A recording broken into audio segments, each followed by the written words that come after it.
Congratulations. You just declared war on the galaxy's deadliest species. Part 1.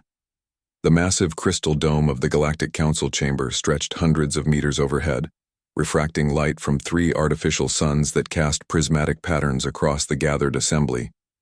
Admiral Diana Reeves stood motionless at the center of the judgment platform, her weathered face betraying nothing as the Council Arbiter's 7 eyes narrowed upon her.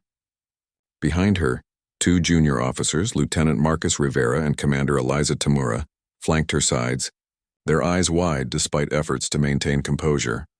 The human vessel Intrepid fired upon a Vexnar science ship in the Proxima Centauri system, the Arbiter announced, its voice reverberating through the chamber like distant thunder. This action constitutes an act of war under Galactic Accords, Section 117.3.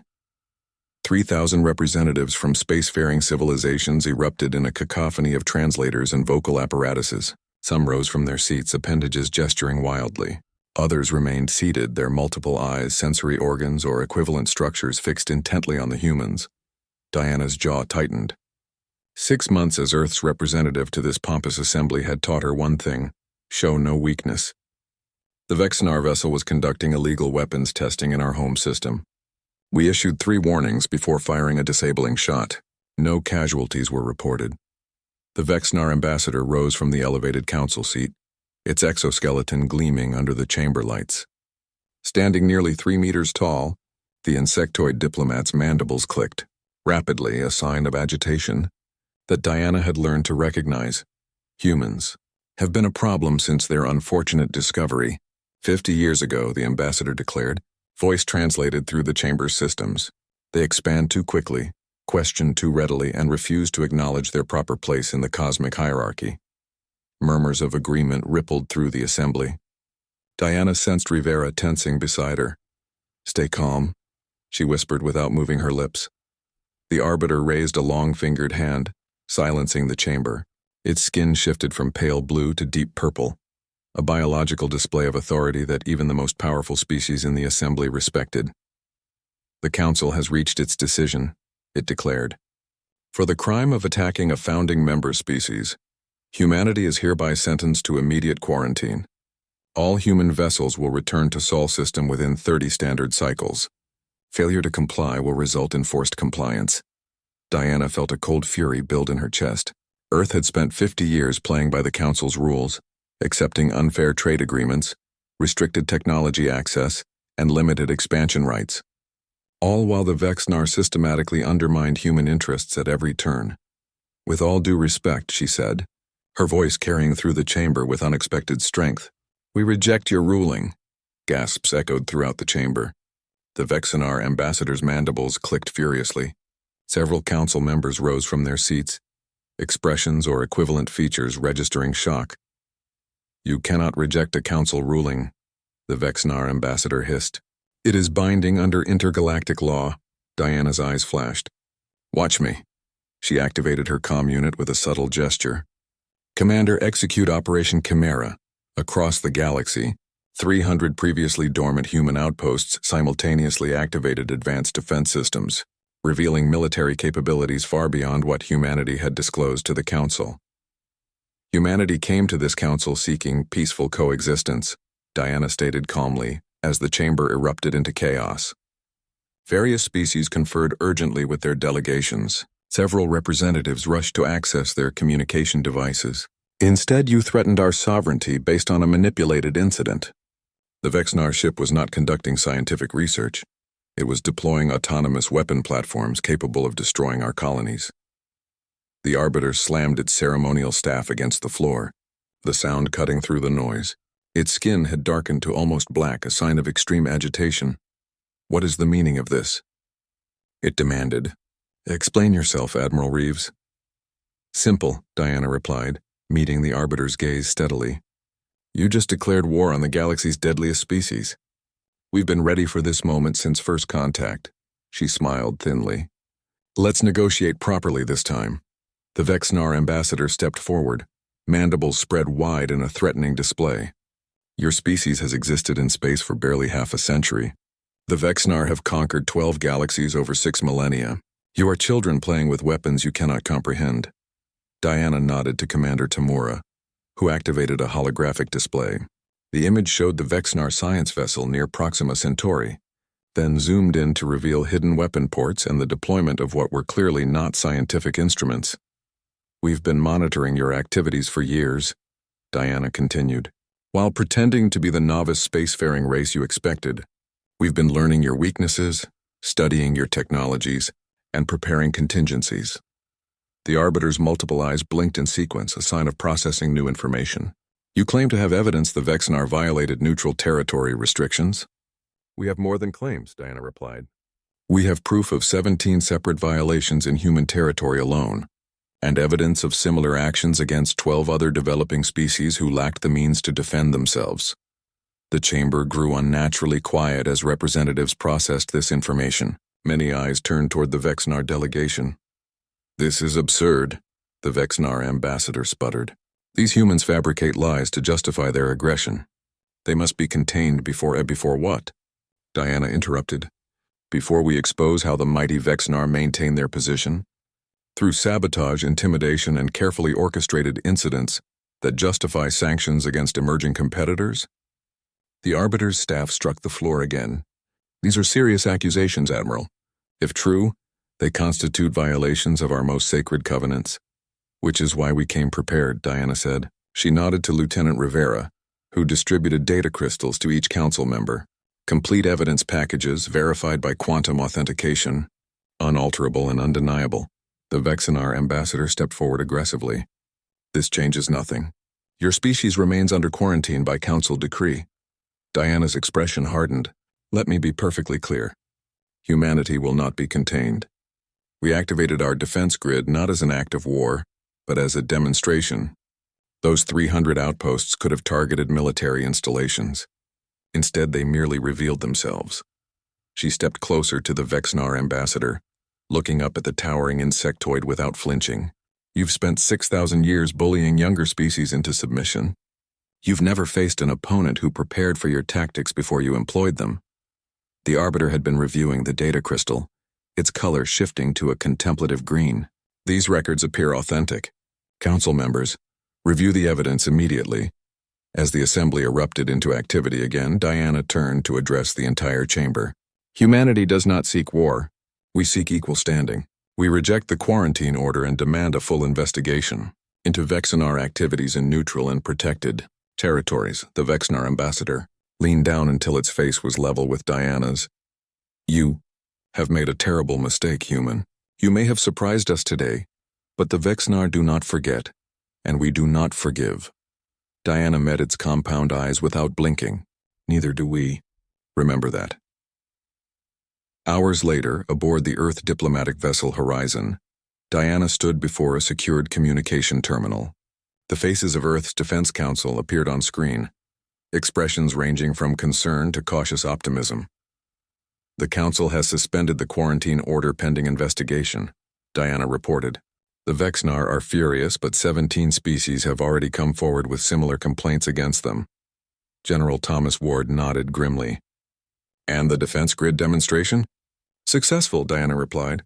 "They now understand we've been hiding our true capabilities." "What happens next?" asked Dr. Victor Rossi, head of Earth's scientific division. Diana's expression grew serious. "The Vexnar won't take this humiliation lightly. They've dominated council politics for millennia. We've challenged their position publicly." "They'll retaliate," Ward stated. "Yes," Diana agreed, "but not through official channels. They'll use proxies, stage incidents, try to isolate us politically." "Can we withstand that?" another counselor asked. Diana thought of the Vexnar ambassador's threat and her own response. "We have to. We've spent 50 years preparing for this moment. Operation Chimera was just the first phase. And the next phase?" Ward prompted. Diana's eyes hardened. "We show them exactly why humans are the galaxy's deadliest species. Not because we want war, but because we've spent our entire history learning how to win them." On the diplomatic vessel's observation deck, Diana watched as the massive council station receded into the distance. 50 years of playing the submissive newcomer had ended today. The real game was just beginning, and humanity was playing to win. "Congratulations. You just declared war on the galaxy's deadliest species. Part 2 Commander Jackson Hayes paced the bridge of the Pathfinder, humanity's most advanced stealth vessel. His footsteps echoed softly against the polished deck as officers monitored their stations with tense focus. 3 weeks had passed since Admiral Reeves's declaration at the Council, and the human fleet was scattered across 7 strategic positions throughout nearby sectors. "Status report," he barked, stopping before the main tactical display. Lieutenant Rivera looked up from his console, dark circles under his eyes betraying the crew's exhaustion. "Vexnar battle group detected at the edge of the Barnard star system, sir. Composition matches intelligence, 5 dreadnoughts, 20 cruisers, and fighter complements." Hayes nodded grimly. The Vexnar had moved faster than expected. After Admiral Reeves exposed their illegal activities, the insectoid species had withdrawn from Council proceedings, claiming diplomatic immunity from investigation. Now, under the pretense of security exercises, they had positioned strike forces near human-controlled systems.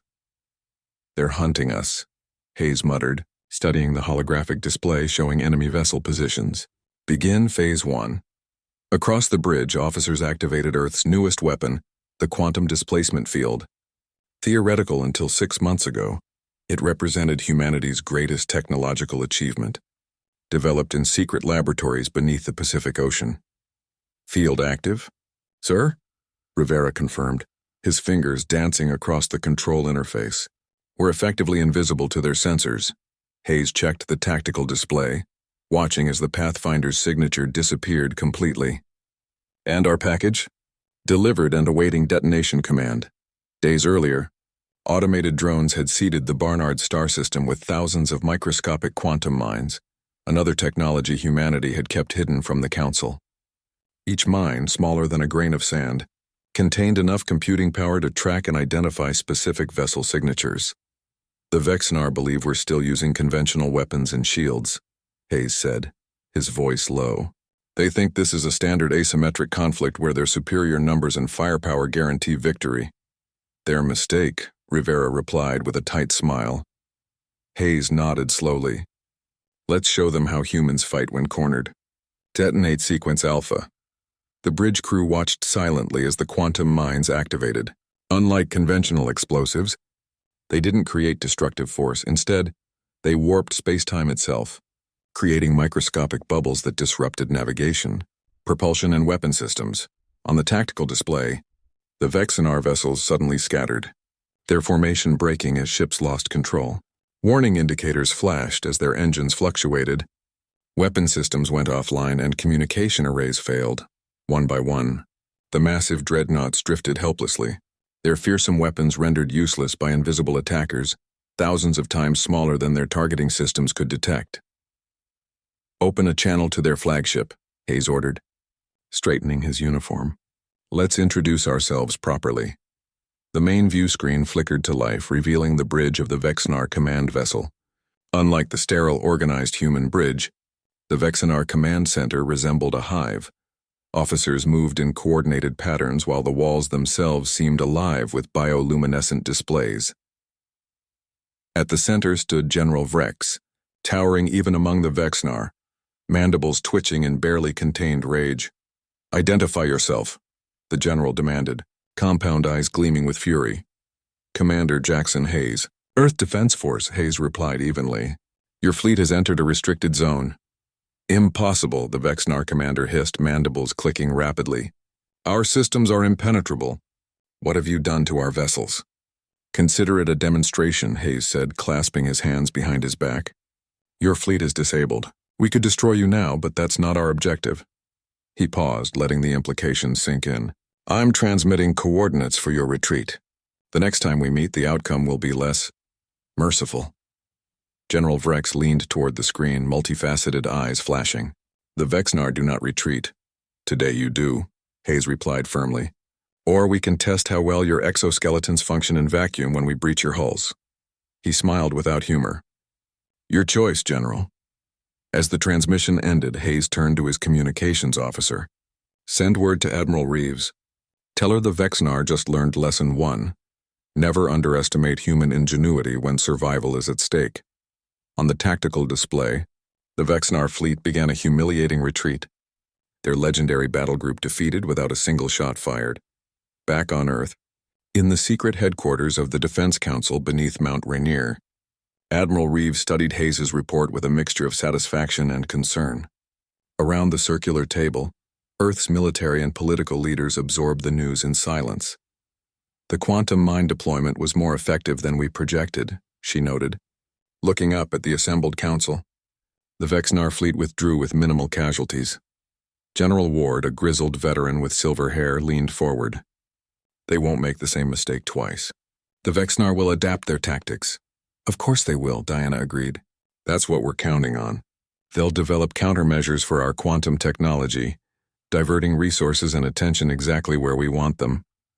Dr. Victor Rossi, head of Earth's Science Division, adjusted his glasses. Phase 2 is already underway. While they focus on our quantum weapons, our operatives continue to infiltrate their communication networks. Diana nodded, bringing up a holographic display of the galaxy, with human and Vexnar territories highlighted. The Vexnar believe they're facing a technologically advanced but conventional opponent. They don't understand human warfare yet. They expect us to follow predictable patterns, Ward added. Stand and fight for territory, protect our assets, maintain supply lines. Standard military doctrine. And instead?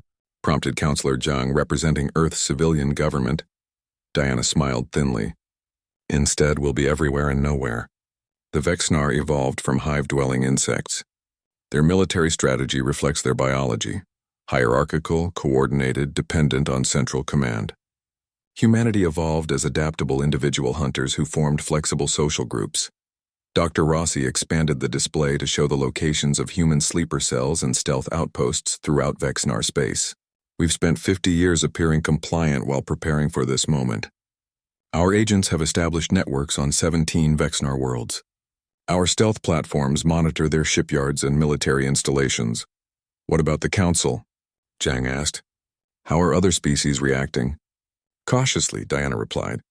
The evidence we presented against the Vexnar has created fractures in long-standing alliances. 12 species have quietly approached Earth with offers of support or neutrality agreements. Ward studied the tactical display with narrowed eyes. The Vexnar will try to isolate us politically while preparing a military response. They've never lost a war in their 6,000-year history as a spacefaring civilization. There's a first time for everything, Diana said, her voice hardening. The Vexnar succeed through intimidation and overwhelming force against less developed species. They've never faced an opponent who prepared for them before first contact. The holographic display shifted to show intercepted Vexnar military communications. Analysis indicators highlighted unusual patterns in their fleet movements. They're mobilizing their reserve fleets, Ward observed, pulling vessels from 17 systems to form a battle group near their home territory. Diana nodded. As expected, they're consolidating forces, preparing for a decisive strike against what they perceive as our center of gravity, Earth itself. And when they come? Zhang asked, concern evident in her voice. Diana's expression remained calm. Then we spring the trap we've been setting for 50 years. In deep space beyond the edge of charted territory, Commander Hayes stood before the viewing port of the Pathfinder. Behind him, his crew prepared for their next mission, infiltrating Vexnar space to activate sleeper cells on their colony worlds. Commander, Rivera called from his station. Message from Admiral Reeves.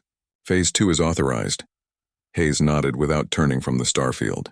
Set course for the Vexnar colony on Proxima 4, stealth systems at maximum. As the Pathfinder's engines hummed to life, Hayes reflected on humanity's unique position. For 50 years, Earth had presented itself as a minor player in galactic politics, technologically advanced enough to join the interstellar community, but not threatening to established powers. All while Earth's best minds developed technologies that bypassed conventional advancement paths, creating weapons and defenses that operated on principles the older species hadn't considered. Why do you think they underestimated us so badly? Rivera asked, joining him at the viewport. Hayes considered the question. The Vexnar have conquered hundreds of species across thousands of years. Their standard approach has always worked: intimidate, isolate, then subjugate. But not with us. No, Hayes agreed. They made a fundamental error in their assessment of humanity. They studied our technology, our resources, our fleet sizes, all the standard metrics they use to evaluate potential threats. What did they miss? Congratulations. You just declared war on the galaxy's deadliest species. Part 3. Dr. Eliza Tamura stood before the holographic display in the secret research facility beneath the Mariana Trench, Earth's most secure installation. The massive chamber carved from the bedrock 7 miles below the Pacific Ocean housed technological wonders that would have astonished even the most advanced council species. Around her, a team of the planet's most brilliant minds analyzed data streaming from probes scattered throughout Vexnar space. "They're mobilizing," she announced to the room, her voice carrying despite her small stature. "The Vexnar have convinced 12 other species to join their coalition against us." The holographic display showed fleet movements across 17 star systems. Red indicators represented Vexnar forces, while blue symbols tracked allied species that had joined their cause. Yellow markers indicated neutral factions, growing fewer by the day as the galaxy divided itself into opposing camps. General Thomas Ward, Earth Defense Command's strategic director, studied the projections with a practiced eye. His weathered face betrayed no emotion, but his fingers tapped rhythmically against his uniform, a habit from his days as a field commander. "They still don't understand what they're facing," he observed. "No," Eliza agreed, adjusting the display to show the covert human network spread throughout council space. "They don't. For decades, human intelligence agents had infiltrated every major civilization in the galaxy, gathering information while presenting a carefully crafted image of humanity as technologically inferior but eager to learn. Meanwhile, Earth had been developing technologies that leapfrogged conventional advancement paths. The Vexnar are broadcasting their intention to make Earth an example," she continued, highlighting intercepted communications. "They're moving their world killer to the staging area at Procyon." The room grew silent at the mention of the world killer, the Vexnar's most devastating weapon, capable of imploding a planet's core through artificial gravitational collapse. Only used twice in recorded history, its deployment required approval from the highest levels of Vexnar leadership. Ward's expression hardened, the only indication of the gravity of the news. "Then it's time for the next phase. Activate the Icarus protocol." Eliza hesitated, her hand hovering over the command interface. "General, once initiated, Icarus cannot be reversed. We'll be committing to full-scale war." "The Vexnar committed to war the moment they moved the world killer," Ward replied firmly. "We're simply responding in kind." Eliza nodded and pressed her palm against the scanner. "Voice authorization required. General Thomas Ward, Earth Defense Command. Authorization Theta 97 Echo. Dr. Eliza Tamura, Science Division. Authorization Lambda 35 Omega." The system hummed as it processed their biometric data. A series of encrypted commands transmitted from the facility, racing through hidden relays buried in asteroid belts and disguised as communication satellites. Across the galaxy, dormant AI systems embedded in critical infrastructure across council space suddenly awakened. Unlike the crude artificial intelligences used by other species, these systems represented Earth's true technological achievement. Sentient programs designed to infiltrate and control rather than destroy. "Infiltration successful," one of Eliza's analysts reported, monitoring the incoming data streams. "We now have access to 83% of coalition military networks, 91% of their communication grids, and 76% of their transportation systems." Eliza watched as the holographic display transformed, showing thousands of access points lighting up across enemy territory. For 50 years, Earth had smuggled quantum processors disguised as standard computer components into the technology purchases of other species. Each processor contained dormant code that had just been activated. "Are they aware of the infiltration?" Ward asked. "Negative," the analyst replied. "The systems are designed to remain undetected while gathering intelligence and establishing control protocols." Eliza's tablet chimed with an incoming transmission. Admiral Reeves's face appeared, grim but determined. She was aboard the flagship Defiance, positioned at the edge of the Sol system with Earth's main battle fleet. "The Council has officially declared humans an extinction-level threat," Reeves informed them. "They've authorized the Vexnar to deploy their world killer against Earth." "Perfect," Ward said, surprising several junior officers with his response. "They've fallen for it. The plan had always been to provoke the Vexnar into deploying their most powerful weapon, not because humans wanted to face such destructive power, But because the world killer contained the one thing humanity needed most, the quantum core that powered the Vexnar's most advanced technologies. Activate our agents on the world killer, Eliza instructed her team. Let's show them what happens when you threaten our home. As her team worked, Eliza gazed at the holographic representation of Earth rotating slowly before her. They call us the deadliest species, she murmured, yet they still don't understand why. It's not our weapons or technology that make us dangerous. It's that we've spent our entire history fighting ourselves, perfecting the art of war against equals. Ward nodded solemnly. And now they'll learn what thousands of years of human conflict has created, a species that doesn't know how to lose. On the Vexnar homeworld of Vexus Prime, Supreme Commander Drex stood before the High Council, his exoskeleton polished to a ceremonial shine. The chamber, carved from the living rock of their ancestral hive mountain, housed the 12 eldest members of their species, rulers who had guided Vexnar expansion for centuries. The world killer has been deployed, Drex reported, mandibles moving in the formal pattern of respect. It will reach the human homeworld in 7 cycles. First, Elder Ziv leaned forward on her throne of crystallized resin, compound eyes reflecting the bioluminescent lights. The humans have proven more troublesome than anticipated. Their defensive measures against our battle group were unexpected. Drex's mandibles twitched with suppressed anger. General Vrex has been disciplined for his failure. The humans employed technology we had not detected in our surveillance. A tactical surprise, nothing more. Yet this tactical surprise disabled our most advanced battle group without firing a single conventional weapon, another elder noted. Her voice transmitted through the chamber's acoustic system. Perhaps we have underestimated these creatures. They are clever, Drex acknowledged, but ultimately predictable. They value their homeworld above all else. Once the world killer arrives, they will surrender rather than face extinction. First, Elder Ziv clicked her mandibles thoughtfully. And if they do not, then Earth will be reduced to asteroid debris and the human threat will end? Drex replied confidently. Already their allies abandon them. The Council supports our action. Victory is inevitable. As the High Council session concluded, Drex returned to military headquarters deep beneath the surface. There, his second-in-command awaited with the latest intelligence reports. Updates from our spies in human space? Drex demanded. Their fleet concentrates around their homeworld, his subordinate reported.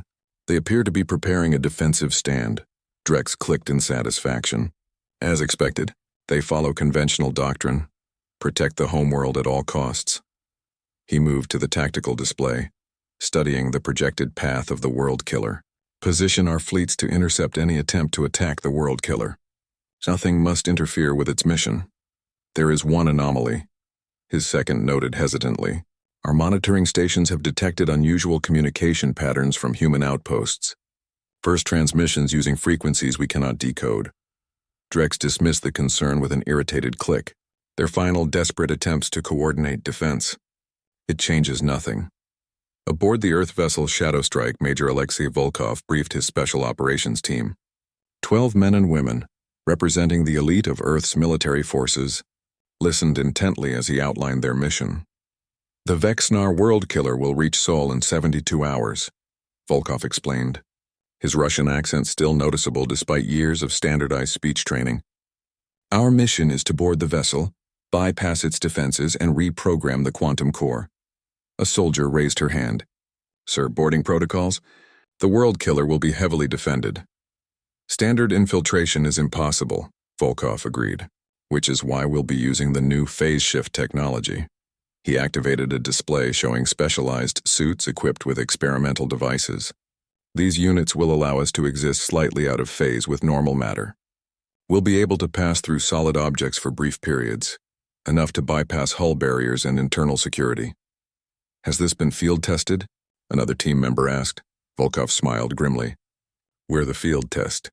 The team exchanged glances but said nothing. They had all volunteered knowing the risks. If we succeed, Volkov continued, we'll gain control of the most powerful weapon in the Vexnar arsenal and access to their quantum core technology. If we fail, he shrugged, Earth becomes another footnote in galactic history. Well, congratulations. You just declared war on the galaxy's deadliest species.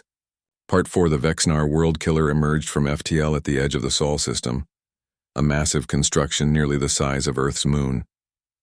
Its dark hull absorbed light rather than reflected it, creating an ominous silhouette against the starfield. Sensor readings indicated its primary weapon, a gravitational collapse cannon capable of imploding a planet's core, had begun its 30-minute charging sequence, Admiral. Reeves stood on the bridge of the Defiance, Earth's flagship, as a small flotilla of vessels moved to intercept what appeared to be a suicide mission. To any observer, including the Vexnar commanders, it looked like a desperate last stand. Brave but ultimately futile. All according to plan, she said quietly. Watching the tactical display, update with enemy positions, the Vexnar had surrounded their ultimate weapon with a protective screen of battleships and cruisers. Over 60 vessels arranged in a defensive formation that would have been impenetrable to a conventional attack. Human vessels approached in what appeared to be standard engagement patterns, drawing Vexnar attention exactly where Earth wanted it. Below decks on the stealth vessel Shadow Strike, a special operations team prepared for the most critical mission in human history, led by Major Alexei Volkov. The 12 soldiers represented humanity's finest, enhanced with cutting-edge biotechnology and neural interfaces that allowed them to process information at accelerated rates. Insertion in 3 minutes, Volkov told his team as their stealth shuttle approached the World Killer. Each operator checked their phase shift harness, experimental technology that would allow them to pass through solid matter for brief periods. Remember, we need that quantum core intact. The shuttle approached the massive weapon platform, its advanced stealth systems rendering it invisible to Vexnar sensors. Thanks to the activated sleeper AIs, human intelligence had complete schematics of the World Killer's interior, including access routes to the central control chamber. Phase shift on my mark, Volkov ordered as they approached the outer hull. 3, 2, 1, mark! The team activated their harnesses simultaneously. A strange sensation washed over them as their molecules shifted slightly out of alignment with normal matter. The shuttle passed through the World Killer's hull like a ghost, materializing inside a maintenance bay. Shift complete, Volkov confirmed as the team's molecules realigned with normal space. Phase status? Harnesses at 82% capacity, his second-in-command reported. We have approximately 40 minutes before we need to recharge. Move out, Volkov ordered. Alpha team, secure the route to the control center. Bravo team, with me to the quantum core. The human team moved through the massive structure with practiced efficiency. Unlike the chaotic battlefield outside, where human and Vexnar vessels exchanged fire in a convincing display of conventional warfare, the infiltration team encountered minimal resistance. When they did encounter Vexnar security teams, they neutralized them with targeted electromagnetic pulses that disrupted the aliens' exoskeletons. Meanwhile, across the galaxy, the Icarus Protocol reached full implementation. On 1,000 worlds, critical systems began to fail. Defense grids powered down without warning. Communication networks dissolved into static. Transportation hubs ground to a halt as guidance computers shut down. The carefully hidden backdoors in alien computer systems activated simultaneously, creating chaos throughout Council space.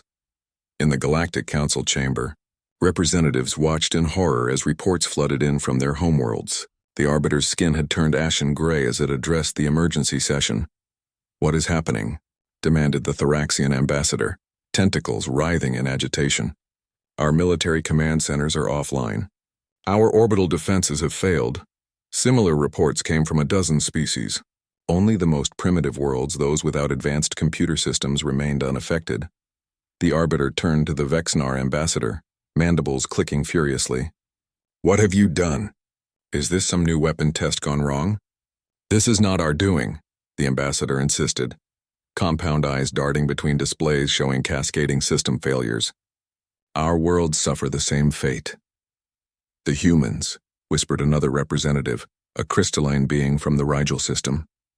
"This bears the hallmarks of their infiltration techniques." "Impossible," the Vexnar ambassador hissed. "Their technology is primitive compared to ours. They could not possibly affect systems across the galaxy simultaneously."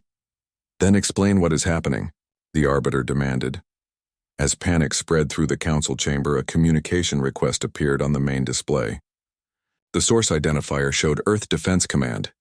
"Accept the transmission," the Arbiter ordered.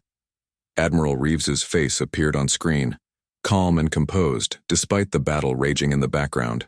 Members of the Council, I apologize for the interruption. By now you've noticed some irregularities in your planetary systems. What have you done? The Vexnar ambassador demanded. We've simply activated safeguards we've been implementing for the past 50 years. Reeves replied evenly. While the Vexnar convinced you that humans were a minor species barely worth acknowledging, we were studying your technologies, identifying vulnerabilities, and preparing contingencies. This is an act of war against all Council species. The Arbiter declared. No, Reeves corrected. It's a demonstration. Had we wished to attack, your worlds would be in chaos rather than merely inconvenienced. All critical life support and civilian medical systems remain fully operational. Only military and government controls have been affected. Back on the World Killer, Volkov's team reached the quantum core, a pulsating sphere of energy suspended in a containment field deep within the massive structure. Unlike conventional power sources, the quantum core existed partially in alternate dimensions, allowing it to generate nearly unlimited energy. Secure the chamber, Volkov ordered as his team took positions at the entrances. Their mission wasn't to destroy the core, but to reprogram it using algorithms developed by Earth scientists. Core access secured, reported his technical specialist, fingers dancing across a portable interface, beginning reprogramming sequence. On the main bridge of the World Killer, Vexnar Commander Kraz received alarming reports from multiple systems. What do you mean, intruders? Our sensors show no breach. Security teams in Sector 7 are not responding, his subordinate reported, mandibles clicking in agitation. Internal sensors show anomalous energy readings near the quantum core. Impossible, Kraz hissed. No species has technology capable of bypassing our security measures. Nevertheless, he dispatched additional security forces to the core chamber and activated emergency protocols. Status of the primary weapon? Charging sequence at 87%, came the reply. 13 minutes until firing capability. Kraz's compound eyes focused on the tactical display showing the human fleet's futile defense. Their vessels fought well, but they were clearly outmatched by superior Vexnar firepower. Several human ships had already been disabled, their hulls breached by concentrated energy beams. The humans fight with unexpected skill, he observed, but the outcome is inevitable. Once the World Killer fires, their resistance ends. On the Defiance, Admiral Reeves opened a channel to the Galactic Council. The faces of thousands of representatives appeared before her, their expressions ranging from fury to fear. Members of the Council, she began, her voice steady, despite the chaos of battle visible behind her. Today you face a choice. The Vexnar convinced you that humans are the galaxy's deadliest species. They weren't wrong, but they misunderstood why. She paused, letting her words sink in as the tactical display showed the World Killer's weapon reaching full charge. We don't seek conquest or extinction. We seek survival and partnership. Right now, your civilizations are experiencing what we could do if forced to fight. But it's merely a demonstration, temporary and reversible. A light flashed on her console. Volkov's team had succeeded in accessing the quantum core controls. The giant Vexnar World Killer is now under our control, she continued, watching the representatives' shocked reactions. We could use it against them or any of you. Instead, we're powering it down. In 24 hours, your systems will return to normal operation. Her eyes narrowed as she looked directly at the Vexnar ambassador. Consider this a reset. The next time we sit at the council table, it will be as equals or not at all. On the World Killer, chaos erupted as Vexnar commanders discovered they had lost control of their ultimate weapon. Commander Kraz watched in helpless rage as the gravitational collapse cannon powered down against his orders. What is happening? He demanded, mandibles clicking furiously. All systems are responding to external commands, his chief engineer reported. We've been locked out of our own control interfaces. Kraz slammed a clawed appendage against his command console. How is this possible? The security protocols have been overridden. A new voice interrupted. Kraz turned to see Major Volkov materialize on the bridge, his phase shift harness allowing him to pass through the sealed doors. Behind him, human soldiers appeared, weapons trained on the Vexnar command crew. Congratulations, you just declared war on the galaxy's deadliest species. Part 5 The Galactic Council Chamber was utterly transformed. Where the representatives once sat in hierarchical tiers based on their species' longevity and technological advancement, now all seats formed a perfect circle. The ancient crystal dome overhead reflected light differently now, casting equal illumination on all delegates rather than highlighting the privileged positions of founding species. At the center stood a new circular table with 8 chairs, one for each galactic sector. Admiral Diana Reeves took humanity's seat, representing the Sol sector, while facing the Vexnar ambassador across the table. 2 months had passed since the confrontation at Earth, and the galaxy's political landscape had been completely redrawn. This emergency session will now begin, announced the newly appointed facilitator, a position that replaced the former arbiter role. Unlike the arbiter, who had been a member of one of the founding species for 6,000 years, the facilitator would rotate annually among all council members. The first matter before us is the ratification of the Sol Accords. The document, drafted by human diplomats and revised by representatives from 40 key civilizations, established a new framework for galactic cooperation, one based on mutual respect rather than dominance. The core principles included technological exchange programs, protection for developing species, and limitations on military deployments outside home territories. Before we proceed to the vote, the Vexnar ambassador interrupted, rising from its seat. I would know one thing. Its compound eyes focused intently on Reeves. Your species had the power to destroy us, yet you didn't. Why? A hush fell over the chamber. The question captured what many representatives had been wondering privately. By all historical precedent, when one civilization gained decisive advantage over another, subjugation or destruction followed. The humans had broken this pattern.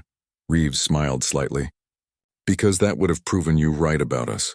She rose from her seat, addressing the entire assembly. You called humans the galaxy's deadliest species, and in a way that's true. Not because we're inherently violent or aggressive, but because of something far more powerful, our adaptability. She activated a holographic display showing Earth's history, centuries of conflict interspersed with periods of remarkable advancement in art, science, philosophy, and cooperation. Humanity spent millennia fighting itself, yes, but we also built civilizations, created beauty, explored philosophy, and ultimately reached for the stars. We've faced extinction-level events and survived. We've torn ourselves apart with war only to build ourselves back stronger. The images shifted to show human colonies and research stations throughout the galaxy, all established.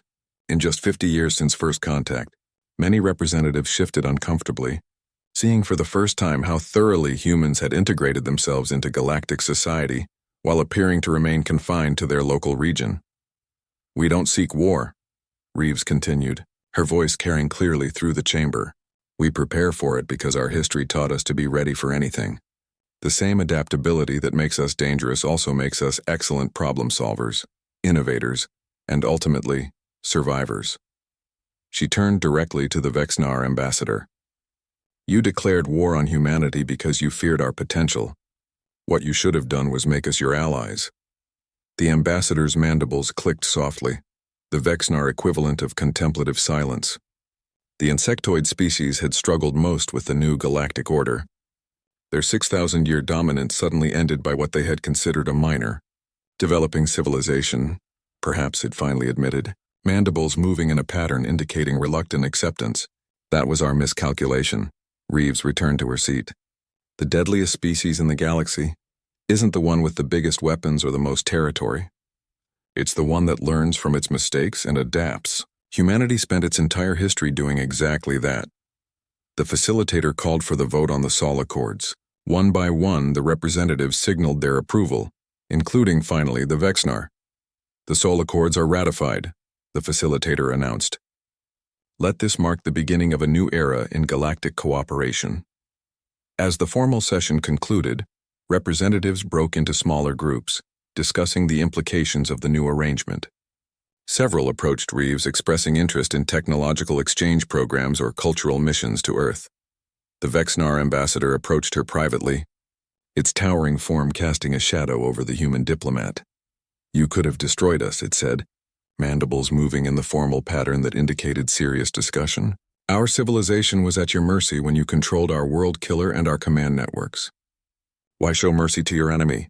Reeves considered this, looking up at the insectoid being without intimidation. Because the truly deadliest species isn't the one that wins every fight. It's the one wise enough to know which fights are worth winning, and which are better resolved through peace. The ambassador's compound eyes studied her. A dangerous philosophy. Yes, Reeves agreed with a smile. The most dangerous of all. 2 days later, aboard the Earth diplomatic vessel Horizon, Reeves met with her core team, Commander Tamura, Major Volkov, and General Ward, to discuss the next steps in humanity's galactic strategy. The Sol Accords have been ratified by 87% of Council species, Tamura reported, reviewing data on her tablet. Most of the holdouts are minor powers aligned with the Vexnar who haven't yet accepted the new reality. And the Vexnar themselves? Reeves asked. Complying, but with obvious reluctance, Volkov answered. Their military forces have withdrawn to their core territories as required, but intelligence suggests internal debate about their future direction. To be expected, Ward noted. Their entire civilization was built around expansion and dominance. They're struggling to find a new identity. Reeves nodded, turning to look out the viewport at the Council station. Monitor them closely, but give them space to adapt. They're not humans, they won't change overnight. Speaking of change, Tamura said, the technology integration from the World Killer has revolutionized our scientific understanding. The quantum core principles have already led to breakthroughs in energy production and faster-than-light travel. Share those breakthroughs as outlined in the Accords, Reeves instructed, but maintain our development edge on defensive technologies. Trust must be verified, especially in these early stages. Some of our military advisors disagree with the technology sharing provisions, Ward noted. They argue we should maintain exclusive control over advanced systems while we have the advantage. Reeves shook her head firmly. That approach leads back to the same cycle of dominance and eventual conflict. We need to demonstrate a different path forward. A risky strategy, Volkov observed. All meaningful change involves risk, Reeves replied, but we're maintaining appropriate safeguards. The Icarus protocol remains dormant but ready if needed.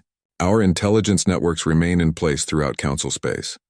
She activated a holographic display showing Earth and its growing network of colonies and outposts.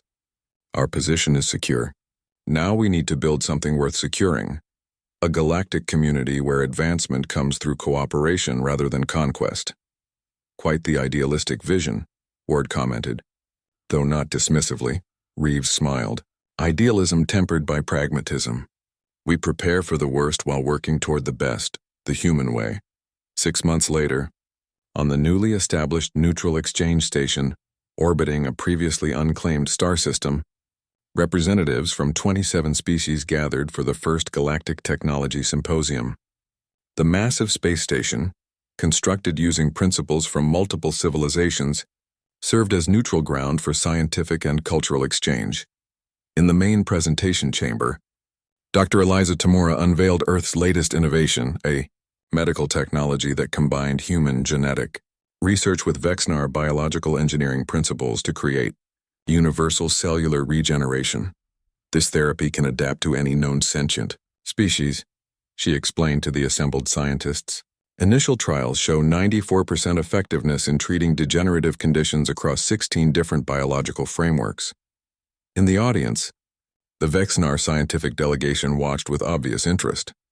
After the presentation, their lead researcher approached Tamura. This technology combines our principles with your methods in ways we had not considered, the Vexnar scientist admitted, mandibles moving in a pattern indicating intellectual curiosity. Perhaps there is merit in collaboration after all. Tamura nodded. Different evolutionary paths lead to different perspectives.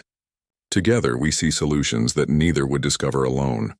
Across the station, in a secure conference room, Admiral Reeves met with representatives from the former Council founding species, the Vexnar, Aquilarians, Thoraxians, and Drell. For millennia, these species had controlled galactic policy, maintaining their positions through technological superiority and strategic alliances. The first 6 months of the Sol Accords have shown promising results, Reeves noted, reviewing the data displays. Technological exchange has accelerated development across all participating civilizations. Conflict zones have decreased by 62%. Trade volume has increased by 43%.